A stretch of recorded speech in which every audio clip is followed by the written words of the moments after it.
Madam سب سے پہلے تو بہت شکریہ، آپ نے میڈیا امپائر چینل کو ٹائم دیا۔ سمیرہ رضا صاحب نے اپنی عملی سیاست کا آغاز کب کیا ہے؟ بسم اللہ الرحمن الرحیم، ایاک نعبد و ایاک نستعین۔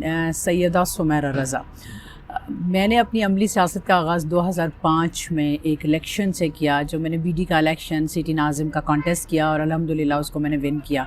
تو 4 سال میں ڈسٹرکٹ کونسل ہاؤس میں بیٹھی ہوں، اور 2006 میں نے ویمن امپاورمنٹ کا ایک بل جو ہے وہ اسمبلی میں ریز اپ کیا تھا، جو کہ میں نے ایک بڑی تعداد سے 2/3 میجورٹی سے جو ہے نا اس کو میں نے پاس کروا لیا تھا۔ تو میرا باقاعدہ آغاز وہاں سے ہوا۔ تو اگر ہم تھوڑا پیچھے بیک پہ چلے جائیں سلمان، تو میں ایکچولی کالج یونین کی پریزیڈنٹ سب سے پہلے بنی۔ جب کالج یونین کی پریزیڈنٹ بنی تو تب سے ہی میں نے سوچا کہ مجھے پولیٹکس کے اندر آنا ہے، اور میرے فادر نے مجھے بہت زیادہ سپورٹ کیا، ورنہ جس فیملی سے میں بلونگ کرتی ہوں، بلونگ فرام اے سادات فیملی، تو ہماری فیملی میں کوئی پولیٹیشین نہیں ہے، سارے بیوروکریٹ اور آرمی آفسرز ہیں۔ میرے فادر بھی نا مجھے ڈاکٹر بنانا چاہتے تھے، یا چاہتے تھے میں پاک آرمی جوائن کر لوں، اور میرے بھی یہ خواہش تھی، بٹ چونکہ جب مجھے یونین کی پریزیڈنٹ شپ ملی اور وہاں پہ میں نے بڑا اس ٹائم کو انجوائے کیا، تبھی میں نے اپنے فادر سے کہا کہ ابو میں نا پالیٹکس میں آنا چاہتی ہوں۔ تو وہ ہنسنے لگے، انہوں نے کہا کہ پاکستان میں خواتین کا پالیٹکس کے اندر آنا ایک بڑی مشکل سی چیز ہے اور آپ اس میں سروائیو نہیں کر پاؤ گے، بٹ انہوں نے مجھے سپورٹ کیا۔ پھر دین میرے ہسبینڈ نے 2005 الیکشن جب میں نے کانٹیسٹ کیا تو انہوں نے مجھے بہت سپورٹ کیا، تو وہاں سے چلتے چلتے آج میں یہاں پاکستان تحریک انصاف کی مرکزی ڈپٹی جنرل سیکرٹری ہوں۔ خواتین کے ملکی ترقی میں کردار کو کیسے دیکھتی ہیں آپ؟ خواتین دیکھیں جی، پاکستان کی آبادی کا 52% خواتین ہیں، اور خواتین پاکستان کی معیشت میں، پاکستان کی ترقی میں ریڑھ کی ہڈی کی حیثیت رکھتی ہیں۔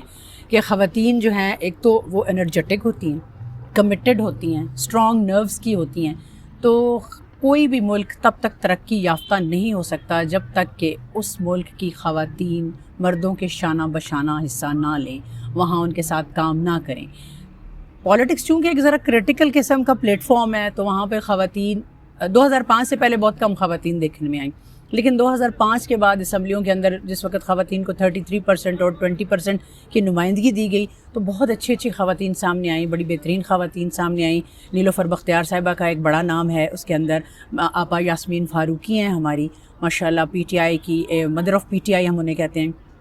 اس کے علاوہ اور بڑے نام ہیں، اور محترمہ شہید بے نظیر بھٹو صاحبہ، چونکہ she was the prime minister of Pakistan, تو وہ بڑی انسپائریشن سی ملتی ہے ایسی خواتین کو دیکھ کے۔ تو خواتین کے بغیر کوئی ملک ترقی نہیں کر سکتا، اور خواتین کو امپاور ہونا چاہیے۔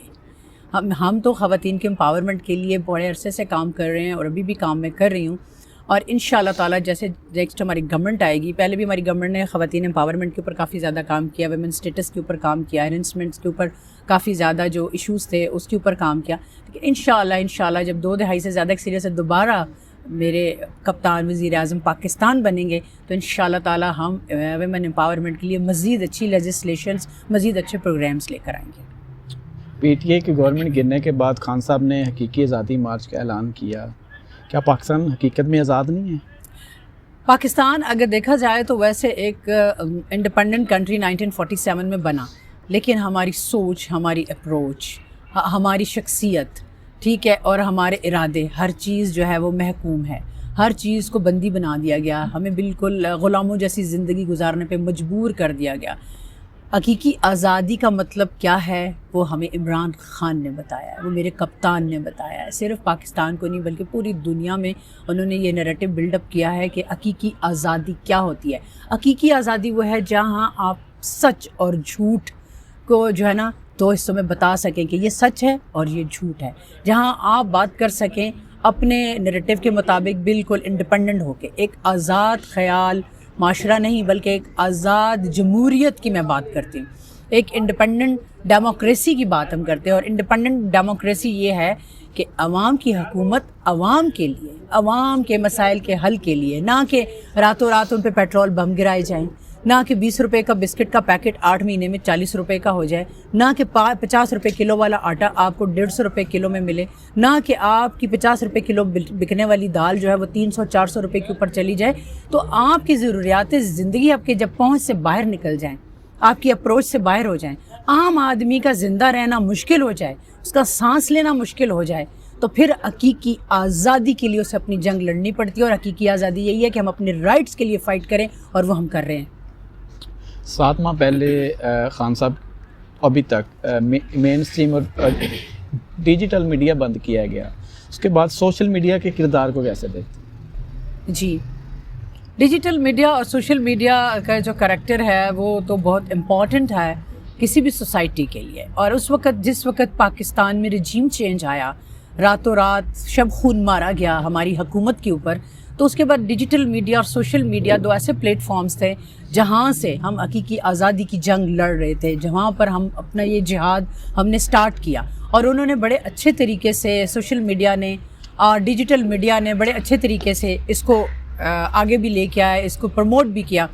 بٹ شموئے قسمت کہ ہمارے ملک میں ایسے لوگ مسلط ہو گئے، ایسے لوگ آ گئے کہ جنہوں نے اپنی چوریاں چھپانے کے لیے، اپنے کرپشن چھپانے کے لیے، اپنی بدعنوانیاں چھپانے کے لیے ڈیجیٹل میڈیا اور سوشل میڈیا کے اوپر بھی حملہ کیا، اور ان کے اوپر بھی بین لگائے، جو کہ انتہائی افسوسناک ہے، اور ہم اس کو کنڈیم کرتے رہے ہیں اور آگے بھی کنڈیم کریں گے۔ انٹیریئر منسٹر رانا ثناء اللہ صاحب وہ کہتے ہیں اگر خان صاحب کے پی اور پنجاب کی اسمبلیاں تحلیل کرتے ہیں تو پھر خان کو پکڑنا آسان ہو جائے گا۔ بلی کے خواب میں چھچڑے، میں تو یہی کہوں گی۔ میں خان صاحب کا 16 اکتوبر کا الیکشن جو NA 108 فیصل آباد 8 کے اوپر تھا، اس الیکشن کی ساری کیمپین میرے پاس تھی، اور اس الیکشن کا جو ٹیم لیڈ تھی وہ میرے پاس تھی الحمدللہ۔ میں وہ الیکشن وہاں پر ہم نے میپنگ کی، اس الیکشن میں میں خود موجود تھی، اور ہم پورے حلقے کے اندر ہم نے ورک کیا۔ تو وہاں لوگوں کا کیا کہنا تھا؟ انہوں نے کہنا تھا کہ آپ کے ساتھ بلے کا نشان ہے، عمران خان کا نام ہے، لہٰذا یہاں کسی کو آنے کی ضرورت نہیں، ووٹ صرف عمران خان کا ہے۔ تو جب ان کے اپنے حلقے رانا ثناء اللہ صاحب خود بھی فیصل آباد سے ہیں، NA 108 کے رہائشی ہیں، ان سے پوچھیں کہ وہاں ان کے ساتھ کیا ہوا۔ لوگوں نے ان کو سیدھا جواب دیا، بالکل اوپن اینڈ شٹ، کہ نو مور ثناء اللہ، نو مور امپورٹڈ گورنمنٹ، صرف اور صرف عمران خان۔ تو یہ باتیں سوچنے کی ہیں۔ جس وقت انہوں نے کچھ کرنے کی کوشش کی تو وہ اس کا انجام بھی دیکھ لیں گے اور اس کا ریئیکشن بھی دیکھ لیں گے اچھے سے۔ پیپلز پارٹی کے چیئرمین ہیں بلاول بھٹو زرداری صاحب، وہ کہتے ہیں قوم مجھے وزیر اعظم دیکھنا چاہتی ہے۔ جس کی اپنی کانپیں ٹانگ رہی ہوں وہ وزیر اعظم بن سکتا ہے کیا؟ انہیں تو صحیح اردو بولنی نہیں آتی۔ پاکستان کی قومی زبان اردو ہے، اور جو بندہ اپنی قومی زبان کے اوپر کسی قسم کا کمانڈ نہیں رکھتا، اردو صحیح بات نہیں کر سکتا، ٹھیک ہے، اور پوچھ کے اور پڑھ کے پرچیاں وہ آگے آتا ہے، کیا ایسا وزیر اعظم چل سکتا ہے ہمارے یہاں؟ نو، لوگوں نے ریجیکٹ کر دیا ہے کہ سیانی بلی کھمبا نوچے۔ اب یہ سارے کے سارے ایسے ہی بولتے رہیں گے کہ کوئی بھی اٹھ کے آ کے وزیر اعظم بن جائے گا، تو پاکستانی عوام انہیں ریجیکٹ کر چکے ہیں، اور انشاءاللہ اگلے الیکشن میں بھی آپ دیکھیں گے کہ ہم کلین سویپ کریں گے۔ ورلڈ بینک نے انکشافات کیے کہ پاکستان ان 70 ممالک میں شامل ہو گیا جو اب قرض ادا نہیں کر سکتا۔ اگر پی ٹی آئی گورنمنٹ میں آتی ہے تو اس کو کیسے مینیج کرے گی؟ دیکھیے جی، PTI نے تو کووڈ کو بھی مینیج کیا، ڈیزاسٹرز کو بھی مینیج کیا، فلڈز کو بھی مینیج کیا۔ PTI نے تو بہت اچھا مینیج کیا، اور کپتان صاحب کے مدبرانہ فیصلے، ان کا وزڈم آپ دیکھ لیں کہ کووڈ-19 کے اندر جب پوری دنیا کی معیشت کرش ہو گئی، اٹلی جیسے، کینیڈا جیسے، امریکہ جیسے ممالک رونے پہ اور گھٹنے ٹیکنے پہ مجبور ہو گئے، تو ہمارے ملک کی معیشت کا پہیہ چلتا رہا۔ ہماری انڈسٹری تب بھی نہیں رکی، ہمارا کام چلتا رہا، مزدور کو روٹی ملتی رہی، مزدور کو دہاڑی ملتی رہی۔ احساس راشن پروگرام، احساس نوجوان پروگرام، کامیاب نوجوان پروگرام، صحت ہیلتھ کارڈ، کیسے کیسے پروگرامز ہمارے کپتان نے لانچ کیے اپنے وزڈم سے کہ کوئی انسان بھوکا نہیں سویا، اور کوئی بھوکا نہ سوئے۔ لنگر خانے بنائے انہوں نے، پناہ گاہیں بنائیں۔ تو انشاءاللہ تعالیٰ جب دوبارہ ہماری 2 دہائی سے زیادہ گورنمنٹ آئے گی، اکثریت کے ساتھ آئے گی، تو انشاءاللہ آپ دیکھیں گے میرے کپتان اپنے وزڈم کے ساتھ کیسے ان ساری چیزوں میں سے نکل جائیں گے، اور بہت اچھے فیصلے ہوں گے انشاءاللہ۔ وزیر اعظم شہباز شریف کی کل سٹیٹمنٹ تھی کہ عمران خان لوگوں کو اکسا رہے ہیں۔ عوام کو کیا اکسا رہے ہیں؟ عوام تو آلریڈی خان صاحب کے ساتھ ہے، لوگ تو خان صاحب کے ساتھ ہیں۔ 17 جولائی کا الیکشن آپ دیکھ لیں، حالانکہ انہوں نے بڑی کوشش کی، ریگنگ کی، بہت دھاندلی کی کوشش کی، کیونکہ اس پورے الیکشن میں نارتھ پنجاب میں ٹیم لیڈ کر رہی تھی نارتھ پنجاب کی، 6 حلقوں کے اوپر وہ الیکشن تھا نارتھ پنجاب کے، اور وہاں اتنی ریگنگ کی گئی۔ جھنگ کے اندر DPO جھنگ نے مجھے خود کہا کہ ہاتھ سے یہ جھنڈا اتار دو، میں نے کہا میری لاش سے بھی یہ جھنڈا نہیں اتر سکتا۔ تو آپ بتائیں کہ ان حالات میں، ان واقعات میں 17 جولائی کو ہم لوگوں نے ساری سیٹیں جیتی، 16 اکتوبر کو خان صاحب نے ساری سیٹیں جیتی، تو اب کیسے ممکن ہے کہ جنرل الیکشن میں خان صاحب کو لوگ ناپسند کریں گے؟ نہ وہ لوگوں کو اکسا رہے ہیں. لوگ ان سے محبت کرتے ہیں, خان صاحب سے عشق کرتے ہیں لوگ, اور خان صاحب کو ہی دیکھنا چاہتے ہیں. یہ جو کہتے ہیں یہ غلط کہتے ہیں.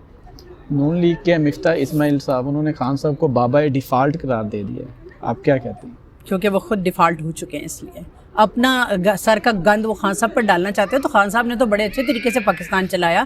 جیسے میں نے آپ کو بتایا کہ کووڈ-19 کے اندر جب پوری دنیا کی اکانومی کرش کر گئی تو صرف خان صاحب جو ہے پاکستان کا پہیہ لے کے چل رہے تھے. ہماری اکانومی چل رہی تھی, ہم لوگ کام بھی کر رہے تھے, میڈیسنز بھی ہم لوگوں کو مل رہی تھیں, کھانا بھی مل رہا تھا. تب پیٹرول کی قیمتیں بھی اتنی زیادہ نہیں ہوئی تھی. آئے روز پیٹرول بم ہم پہ گرائے جاتے ہیں. تو وہ بابا ڈیفالٹ وہ خود ہے اور وہ منحوس انسان ہے, اور میرا خیال میں کہ اب انہیں ہماری جان چھوڑ دینی چاہیے. ہمارے فورن منسٹر کہتے ہیں کہ دنیا کو پاکستان کے بارے میں رائے بدلنے کی ضرورت ہے. کیا پاکستان کا امیج اتنا خراب ہے؟ ان کی وجہ سے 9 اپریل کے بعد جب سے یہ امپورٹڈ گورنمنٹ آئی ہے, جب سے یہ شوباز شریف صاحب آئے ہیں, ان کی شوبازیاں دیکھیں نا اور تراریاں دیکھیں, ان کی باتیں سنیں صرف, تو باتوں سے جو ہے نا وہ کھانے نہیں پکتے, باتوں کے ساتھ کام نہیں چلتے, کچھ کر کے دکھانا پڑتا ہے. پاکستان کا امیج بہت اچھا تھا, گرے لسٹ سے بھی پاکستان نکل رہا تھا. پوری دنیا میں جو ہمارا اوورسیز پاکستانی ہیں وہ وہی they were very happy. Overseas Pakistani بہت خوش تھے. میرے اپنی فیملی آدھے سے زیادہ پاکستان سے باہر ہے. وہ کہتے ہیں کہ جس طرح عمران خان صاحب آئے ہیں اور ہمیں جو عزت ملی, ہمارے جو پاسپورٹ کو عزت ملی, جو ہمارے اوورسیز کو وہاں پر عزت ملی مختلف ملکوں کے اندر, وہ پہلے نہیں تھی. عمران خان کے جانے کے بعد پھر وہ ان کے حالات ہو گئے ہیں کہ وہ دوسرے درجے کے شہری بن گئے. تو ہمارا امیج تو خان صاحب نے بہت اچھا بلڈ اپ کیا تھا, تباہ و برباد تو ان لوگوں نے کیا کہ ہمیں. نون لیگ کی جانب سے نواز شریف کی وطن واپسی کی استقبال کی تیاریاں کی جا رہی ہیں. ہمیں تو جوتوں کے ہار لے کے جانے چاہیے ان کو پہنانے کے لیے, کہ وہ شخص جب پاکستان ڈوب رہا تھا اور وہ پاکستان چھوڑ کے بھاگ گیا, ٹھیک ہے, یہ پاکستان سے ان کی محبت ہے. نہ وہ کوئی ایسا ہاسپٹل بنا سکے کہ جہاں وہ اپنا علاج کرواتے, نہ وہ کوئی یہاں ایسے کوئی کام کر سکے کہ وہ خود یہاں پر رہ سکتے. وہ دم دبا کے بھاگے, منہ چھپا کے یہاں سے بھاگے. اب کس منہ سے واپس وہ پاکستان آئیں گے اور کس منہ سے اپنا چہرہ ان لوگوں کو دکھائیں گے جنہیں وہ مشکل حالات میں چھوڑ کے گئے ہیں. آزاد کشمیر میں بلدیاتی انتخابات ہوئے اور پی ٹی آئی کافی بڑے مارجن سے جیتی. ابھی اسلام آباد میں بلدیاتی انتخابات ہونے جا رہے ہیں, تو عوامی اعتماد وہی رہے گا؟ پہلے سے زیادہ ہو جائے گا. دیکھیں, آزاد کشمیر میں آج دن تک کوئی بھی پارٹی اتنے بڑے مارجن سے نہیں ون کیا. بلدیات میں بی ڈی کے الیکشن میں, لوکل باڈیز میں ہمیشہ نیک ٹو نیک مقابلہ رہتا ہے. آپ کو پتہ ہے کیونکہ وہاں برادری سسٹمز اور لوکلی لوگ ایک دوسرے کو جانتے پہچانتے ہیں, تو اس حوالے سے. لیکن پاکستان تحریک انصاف واحد جماعت ہے جو بڑے مارجن سے جو جیتی ہے وہاں کی بلدیاتی انتخابات, اور ان میں ہماری جماعت میں اور آزاد امیدواروں میں ایک بڑا گیپ ہے. تو الحمدللہ ایک اچھی کامیابی ہے پاکستان تحریک انصاف کی, اور انشاءاللہ اس سے زیادہ اچھے مارجن سے اسلام آباد میں ہم ون کریں گے. پنجاب اسمبلی اور کے پی کے اسمبلی ڈیزالو ہونے جا رہی ہیں. کیا آپ سمجھتے ہیں ڈیزالو ہونے کے بعد وفاقی گورنمنٹ الیکشن کی تاریخ دے دے گی؟ اتنی ڈھیٹ قسم کی گورنمنٹ ہے نا, امپورٹڈ حکومت جس کو کہتے ہیں, ٹھیک ہے, انہیں شرم تو بالکل نہیں آتی. عوام انہیں ریجیکٹ کر چکے ہیں, ان کو نہ دیکھنا چاہتے ہیں نہ سننا چاہتے ہیں. پی ٹی وی کی ویورشپ دیکھ لیں کہاں چلی گئی ہے, زیرو. لوگ ان کو بالکل نہ سننا چاہتے ہیں نہ دیکھنا چاہتے ہیں. یہ بہت ڈھیٹ ہے, لیکن مجھے یقین اور امید ہے کہ انشاءاللہ بہت جلد نئے الیکشن کی تاریخ کا اعلان ہو جائے گا. صاف اور شفاف الیکشنز ہوں گے اور ضرور ہوں گے انشاءاللہ تعالیٰ. نون لیگ کے طلال چودھری ہیں, وہ کہتے ہیں کہ نواز شریف اور شہباز شریف کے کاموں کا کوئی مقابلہ نہیں کر سکتا. کون سے ایسے کام ہیں؟ 2 نمبر کام. ان کے جو 2 نمبر کام ہے نا, واقعی ان کا کوئی مقابلہ نہیں کر سکتا, کیونکہ پاکستان تحریک انصاف, ہمارے قائد عمران خان ایک سچے اور مخلص پاکستانی ہیں, ٹھیک ہے, اور ان کے اوپر کوئی کرپشن کا چارج نہیں ہے. جو ساری تکلیف ان کو یہ ہے, تو ان کے جو 2 نمبر کام ہے نا, ان کا واقعی کوئی مقابلہ نہیں کر سکتا, اور ان کے 2 نمبر کام انہیں کوئی نصیب ہو. پی ٹی آئی کتنی اکثریت کے ساتھ گورنمنٹ میں آ رہی ہے؟ 2/3 سے زیادہ انشاءاللہ. سیدہ سمیرہ رضا اگر سیاست دان نہ ہوتی تو کیا ہوتی؟ میں ڈاکٹر ہوتی. سیاسی لیڈر کون سا آپ کا فیوریٹ ہے؟ عمران خان. کھانے میں کیا پسند کرتی ہیں؟ جو مل جائے. کھیل کون سی پسند ہے؟ کھیل اگر میں کہوں کہ سیاست کا کھیل سب سے بہترین کھیل ہے تو بجانا ہوگا, لیکن ویسے مجھے کرکٹ, بیکاز آف خان صاحب. راول پنڈی کی عوام کے لیے کوئی میسج؟ خیر, میں ہوں تو خود پنڈی کی, لیکن میں یہ کہنا چاہوں گی کہ پنڈی والوں جاگتے رہو. انشاءاللہ ہم نے بھرپور خان صاحب کا ساتھ دیا ہے, ساتھ دیں گے, اور ہر لمحہ پنڈی خان صاحب کے ساتھ سٹینڈ کرتا ہے اور انشاءاللہ کرتا رہے گا. میڈیا امپائر کے لیے کوئی میسج؟ بہت ساری دعائیں، نیک تمنائیں، اللہ پاک آپ کو کامیاب کرے، بہت ساری ترقیاں اور کامیابیاں دے، میں آپ کو ایک بڑا چینل ہوتے دیکھوں.